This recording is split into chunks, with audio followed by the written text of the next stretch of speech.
Hey everyone, it's Donna here, sharing a card that I created featuring the new Cuddlebug Teddy Bear Kit by Tiara Jackson.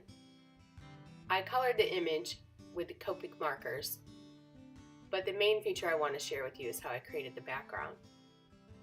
So I'll just let you watch and see how I shaded in my colors using just the browns, the flicking motion, and then going back over the areas and filling in to blend Copics together.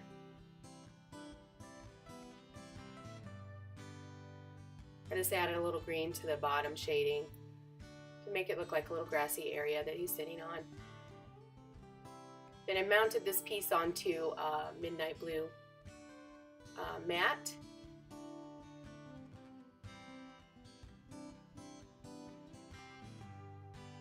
And then I chose a tube of washi that was already coordinating, so it made it super easy.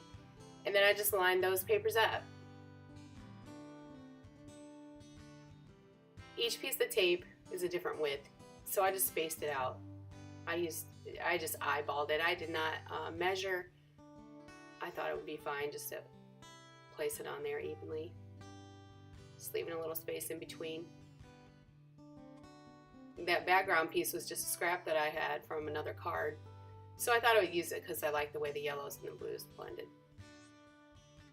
Then I took that and trimmed off the tape edges after burnishing it down and mounted that onto my cardstock a little bit off center so I could stagger the bear over a little bit just so you could see more of the washi tape. And that's basically it. A very simple, fun card. I hope you enjoyed my video and I hope you enjoy using this kit. I think you're really going to love it. Have a great day and thank you for watching.